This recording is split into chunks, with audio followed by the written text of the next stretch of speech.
अस्सलामुअलैकुम। तो जी कैसे हैं आप सब। आज का व्लॉग थोड़ा सा हट के है क्योंकि कारी साहब की तबीयत आज बहुत खराब है। मैंने हांडी दम पर लगाई और खुद बाहर निकल गई दम पर लगने। कहने का मतलब है सूरज अंकल बिल्कुल सर पर आन खड़े थे, बहुत गर्मी थी। घर में अगर एक मेंबर भी बीमार हो जाए तो मैं उसके लिए शेफ भी बन जाती हूँ और साथ ही साथ नर्स बनने का भी एजाज हासिल होता है। हसन साहब कभी धिके मार रहे हैं, कभी भाग रहे हैं और ये है जी सार्जन साहब, बेचारे छांव पर खड़े हैं। गांव का माहौल हो और आपको ये चीजें देखने को ना मिले तो कैसा गांव भाई। देखिए जनाब, हसन साहब भागते भागते आ रहे हैं और हम भागते भागते दुकान की तरफ जा रहे हैं। आप सबको पता ही होगा कि हम दुकान पर क्यों जा रहे थे। खैर अभी तो वापसी का वक्त है। हर जगह पर वीडियो नहीं बना सकते, हम हर जगह हम शूट नहीं कर सकते क्योंकि ये गांव का माहौल है और लोगों के आने बिल्कुल ताड़ ताड़ लगे होते हैं। सच में हसन साहब को नहीं पसंद कि हम उनकी वीडियो बनाएं तो वो खेतों में घुस गए। एवरीवन बी अलर्ट हो जाइए। यहाँ पर हम झाड़ियों की वीडियो बनाते बनाते और हसन साहब की शूटिंग करते घर वापस पहुँच चुके हैं। तबीयत खराब और शेफ हाजिर और साथ में नर्स भी। असल में हम दुकान से अंडे लेने के लिए गए हुए थे और कहवे की पत्ती भी खत्म हो रखी थी, वो भी लेने गए और मेडिसिन भी कुछ ली साथ से। सच में आज मेरा दिल इनकी वजह से बहुत उदास है। ये बच्चियां हमारे पड़ोस से जा रही हैं। खैर ये जिंदगी का असूल है, जो आया है उसने जाना है। खैर ये बहुत ही अच्छा पड़ोस था मेरा। असल में ज्यादा बच्चों की वजह से सहूलत हो गई थी। मेरे बच्चों ने बिल्कुल तंग करना छोड़ दिया था और पुरसकून माहौल था। खैर यहाँ सब बच्चे सिपारा पड़े हैं और ये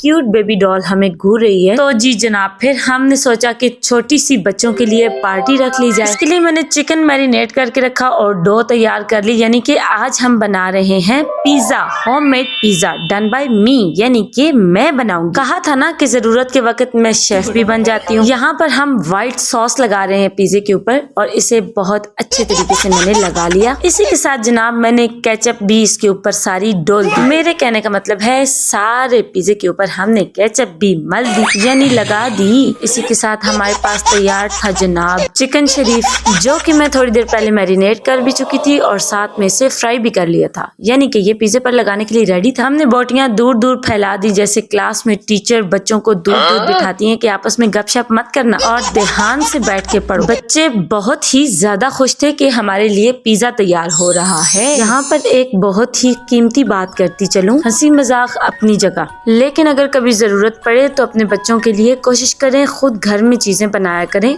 एक तो आपकी जेब की बचत हो जाती है, इसी के साथ बच्चे भी खुश हो जाते हैं और खाने को हेल्दी फूड मिल जाता है।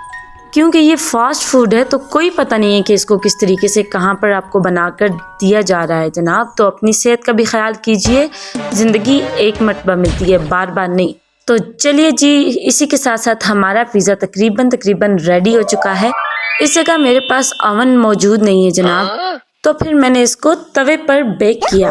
बिल्कुल लो फ्लेम पर मैंने तवे के ऊपर ये रखा ढक्कन और इसके ऊपर रखा जनाब मैंने पिज़्ज़ा शरीफ और उसको ऊपर से मैंने ढक दिया। तकरीबन 10 से 15 मिनट के अंदर अंदर ये पिज़्ज़ा बेक हो चुका था और रेडी हो चुका था। मुझे ये नहीं पता कि ये आपको देखने में कैसे लग रहा होगा, लेकिन यकीन मानिए फिर भी ये बहुत ही मजेदार था और बच्चे यहाँ पर बिल्कुल पास ही खड़े इंतजार कर रहे थे कि हमें कब मिलेगा। तो जनाब ये एक पिज़्ज़ा जो है ये तो हम देने जा रहे हैं साथ वाली बच्चियों को, क्योंकि वो रात का टाइम था तो मेरे पास नहीं आ सकी, इसलिए मैं उनको उनके घर देकर। तो ये रही दूसरे पिज़्ज़े की लो, ये भी रेडी हो चुका है और इसे मैं कट कर रही हूँ ताकि इसमें से इनके बाबा का हिस्सा अलग हो जाए और हम भी खा लें। उन्होंने थोड़ा लेट आना था इसलिए फिर हमने इनके बाबा का हिस्सा सबसे पहले अलग किया। एवरीवन बी अलर्ट हो जाइए, यहाँ पर हम सब इस पिज़्ज़े को खाने लगे। यहाँ पर हबीबा साहिबा का भी मूड थोड़ा सा खराब था, लेकिन मुझे अब याद नहीं है कि क्यों। बाकी सभी बच्चे बहुत ज्यादा खुश थे। अली साहब तो कुछ ज्यादा ही खुश थे और हसन साहब से भी इंतजार नहीं हो रहा था। वो बड़े बड़ों की कहावत बिल्कुल ठीक है कि एक चीज बनाने में घंटों लग जाते हैं मगर खाने में मिनट भी नहीं लगता। हम सब ने खाया और बहुत ज्यादा एंजॉय किया, मगर आखिरी नवाले पर जंग तो बहुत ही ज्यादा जरूरी होती है।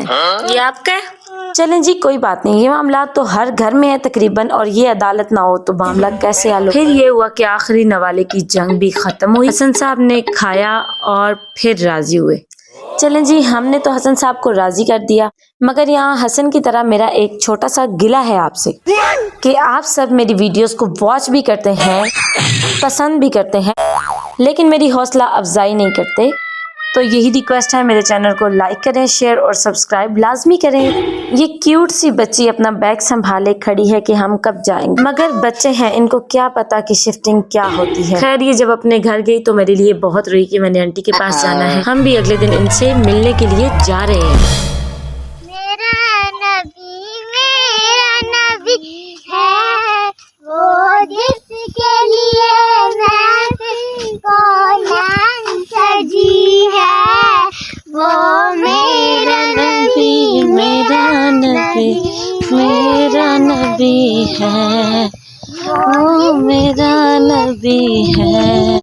गांव का माहौल ऐसे ही होता है। हम बिल्कुल अकेले थे तो पढ़ते रहे, फिर आगे थोड़ा चले तो आगे से बंदे आना स्टार्ट हो गए, खामोशी इख्तियार कर ली। बच्चे बहुत ही ज्यादा खुश थे कि हम आंटी को मिलने के लिए जा रहे हैं। जाते गए तो आंटी ने भी आगे सरप्राइज पार्टी रखी हुई, जहाँ पर हमारे लिए मैक्रोनीज तैयार हो रही हैं। हमने वहाँ पर बहुत जिद की कि बहुत देर हो चुकी है, लेकिन बाजी ने तो कहा कि मैक्रोनीज खाकर ही आप लोग जाएंगे। 8 साल में पहली मर्तबा ऐसा हुआ कि हम रात को बहुत देर से घर वापस आए। तो जनाब ऐसा नहीं था कि हम फिर अकेले आ जाते, हमें कारी साहब लेने के लिए आए और हम अपने घर वापस आ गए। तो जी ये थी आपके साथ छोटी सी शेयरिंग। दुआ में रखिएगा याद। मिलते हैं नेक्स्ट वीडियो में। अपना रखिएगा ख्याल। अल्लाह हाफिज।